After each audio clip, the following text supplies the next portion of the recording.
Olá, internautas queridos, continuando aí, hoje vamos falar de água e sais minerais. Água, o solvente por excelência. É impossível imaginar que possa haver vida sem água. Quando se especula sobre a existência de vida em outros planetas, um dado fundamental a ser considerado é a disponibilidade ou não de água no estado líquido, condição obrigatória para a vida como a conhecemos. A água não é apenas essencial para a vida como a conhecemos aqui na Terra, mas também pode ser necessária para formas de vida que não conhecemos ainda. Portanto, ao buscar vida em outros planetas, os cientistas costumam procurar sinais de água, embora possamos encontrar formas de vida que não dependem da água em outros lugares do universo. Ai, me mordeu. Agora, vem cá, por que a água é tão fundamental? Ela é um dos melhores solventes da natureza. Em outras palavras, dissolve uma infinidade de substâncias. Por causa dessas características, a água é capaz de transportar substâncias tanto dentro das células quanto entre uma célula e outra. Nutrientes, gases de respiração, excretas, tudo isso se difunde na água e é por ela carregada. A água favorece também a ocorrência de reações químicas. Isso porque as moléculas em solução estão em constante movimento, podendo chocar-se umas com as outras e reagir quimicamente. Para que as reações do metabolismo aconteçam, é essencial a presença de água. Quando se considera o organismo como um todo, verifica-se que a água tem muita importância na manutenção da temperatura de animais e plantas terrestres. De fato, a evaporação desse líquido na superfície do corpo, chamada de transpiração, é um dos mecanismos que promove a redução da temperatura corporal de muitos seres vivos. A taxa de água em um ser vivo depende de 3 fatores: a atividade do tecido, idade do organismo e espécie atividade. Quanto maior o metabolismo de um tecido, maior é a taxa de água que nele normalmente existe. Observe essa tabela. Essa aqui. Essa tabela mostra a percentagem ou a porcentagem média de água presente em algumas estruturas dos organismos vivos. Órgão. Tem ali o encéfalo de embrião, taxa de água 92%, o encéfalo de embrião.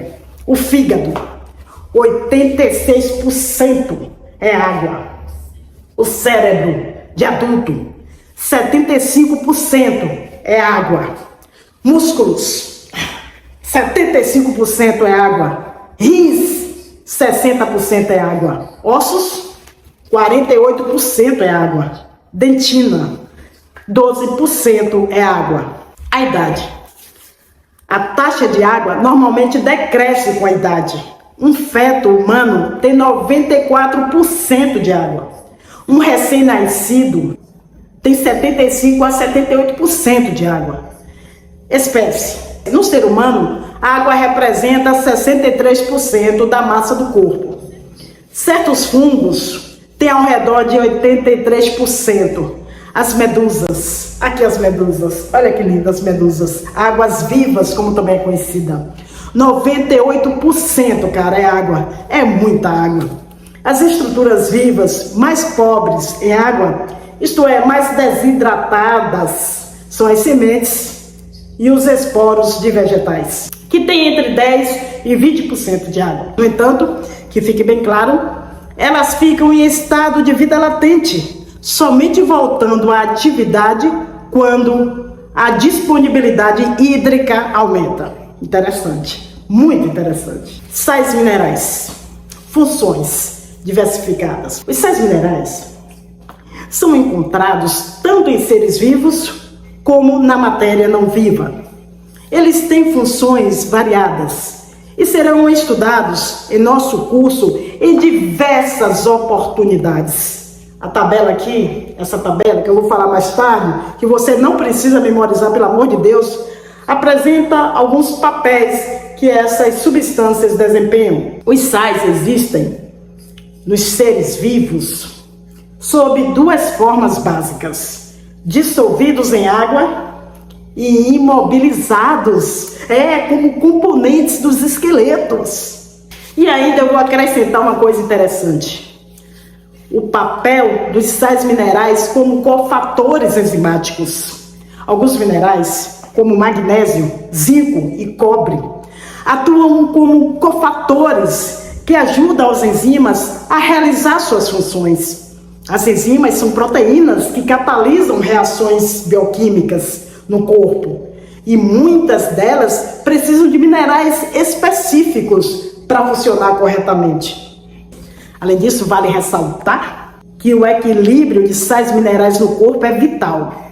Desvios nesse equilíbrio, seja por deficiência ou excesso, pode levar a condições patológicas. Por exemplo, a deficiência de ferro pode levar a anemia, enquanto o seu excesso pode resultar em hemocromatose. Portanto, é importante obter uma quantidade adequada de sais minerais através da dieta.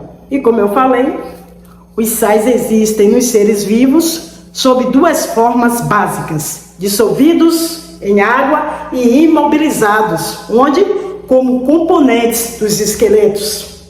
Bom, dissolvidos em água sob a forma de íons, que são partículas carregadas positiva ou negativamente. Os íons minerais são tão importantes que pequenas variações na sua porcentagem modificam profundamente as propriedades da célula, como a permeabilidade da membrana, a viscosidade do citoplasma e a capacidade de responder a estímulos. Além disso, a concentração total dos íons minerais nos líquidos celulares tem relação direta com a entrada e saída de água na célula, assunto que será estudado posteriormente. Agora vamos dar uma olhadinha, minha gente amiga, nesta tabela. Vocês estão vendo ali, nesta tabela, o íon sódio, tá vendo ali o íon sódio? Sua concentração dentro da célula é sempre menor do que fora dela. As membranas celulares expulsam constantemente o sódio, que tende a penetrar na célula. Tem também ali o potássio, o íon potássio, tá vendo o íon potássio? Ali, do latim cálio, por isso que é K, e o sódio é Na, porque é do latim nátrio, por isso que é Na. O potássio, o K+, inversamente ao sódio, é mais abundante dentro da célula do que fora dela. Sódio e potássio relacionam-se com fenômenos da condução do impulso nervoso nos neurônios. Tem também o cálcio, o íon cálcio bivalente, tá vendo o íon cálcio? Necessário para reações químicas, como as que ocorrem na coagulação. Tem o magnésio, olha o magnésio, gente, o íon magnésio, Mg2+, presente na molécula de clorofila, portanto necessário ao processo de fotossíntese. Pois é, o magnésio. Tem o ferro, tá vendo o ferro? Bivalente, o ferro. Tem dois tipos de ferro, tem o trivalente e o bivalente. Ali é o bivalente. Duas cargas positivas presentes na molécula de hemoglobina, que transporta o oxigênio. Faz parte dos citocromos, substâncias importantes que participam do processo de respiração celular. E por último, temos ali o íon fosfato. Tá vendo o íon fosfato? Indispensável, minha gente amiga, para as transferências de energia dentro das células. Nessa figura aqui, ó, a gente tem o cálcio. Tá vendo o cálcio? Que é um componente básico da casca do ovo, dos ossos também ali, ó, e das conchas. Você sabia? Se você não sabia, fique sabendo, porque esta é mais uma sessão Você Sabia? Eu falei dos íons dissolvidos, falei da tabela, lembra ali daqueles íons? Pois é, agora eu vou falar dos íons imobilizados. Bem, minha gente amiga, como componentes de estruturas esqueléticas, nesse caso, são poucos solúveis, certo? Como componentes de estruturas esqueléticas. Esses íons são pouco solúveis. É o caso dos esqueletos, das cascas de ovos, das carapaças de insetos e caranguejos. Nos vertebrados, por exemplo, o fosfato de cálcio é um componente abundante dos ossos, nos quais ele é armazenado. Vamos fazer 5 questões de vestibular sobre esse assunto? Vamos lá. Primeira questão. Qual dos seguintes minerais atua como um cofator enzimático no corpo humano? Letra A, cobre. Letra B, ouro. Letra C, prata. E letra D, alumínio. E aí? Resposta, letra A. Pois é, minha gente amiga, o cobre atua como um cofator para várias enzimas no corpo humano, enquanto o ouro, prata e alumínio não são conhecidos por desempenharem essa função. Segunda questão. A água compõe aproximadamente que percentual do corpo humano adulto? Letra A, 25%. Letra B, 40%. Letra C, 60%. Ou letra D, 80%? Muito bem, a resposta correta é C, 60%. Embora o percentual possa variar dependendo de uma série de fatores, a água compõe cerca de 60% do corpo humano adulto. Terceira questão. Qual das seguintes funções dos sais minerais está correta? Letra A. Eles não influenciam a permeabilidade da membrana celular. Letra B. Eles não têm relação com a entrada e saída de água na célula. Letra C. Eles contribuem para a formação de estruturas esqueléticas. E letra D. Eles não alteram a viscosidade do citoplasma. E aí, qual das seguintes funções dos sais minerais está correta?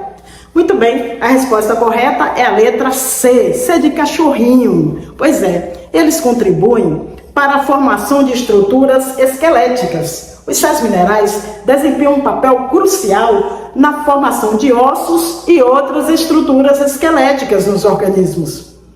Quarta questão. Por que a água é fundamental para a vida como a conhecemos? Letra A.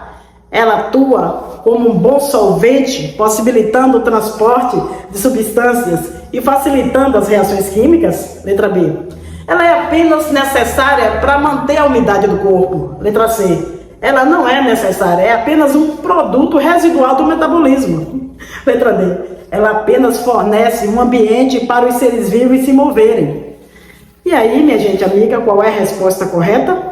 Muito bem, a resposta correta é a letra A. A água atua como um bom solvente, porque facilita o transporte de nutrientes, gases, resíduos e outras substâncias dentro e entre as células. Além disso, a água é o meio onde ocorrem todas as reações químicas do nosso corpo, ok? Quinta questão. Quais organismos vivos têm a maior porcentagem de água em seu corpo? Letra A, fungos. Letra B, sementes. Letra C, medusas. Letra D, humanos. Muito bem, resposta? Letra C, medusas. As medusas, também conhecidas como águas vivas, têm cerca de 98% de água em seus corpos. Isso é significativamente mais do que fungos, humanos ou sementes. E para fechar nossa aulinha de hoje, uma poesia sobre este assunto. Na dança da vida tão essencial, a água e sais minerais, par integral. A água, nossa aliada universal, sem ela, vida se torna irracional. Cerca de 60% do ser, no corpo humano, a água se tem de ter. Transporta nutrientes sem se esconder e as reações químicas faz acontecer. Os sais minerais de grande valia, em ossos e dentes, formam alegria. Cálcio, potássio, ferro, por todo dia, fazem da saúde a melhor poesia. Medusas, fungos, nós em harmonia. A água em nós flui em plena sintonia. Vida, desse líquido tem dependência. Assim, celebremos sua existência. Um abraço carinhoso e obrigado por terem assistido. a essa videoaula. Beijo, amo vocês.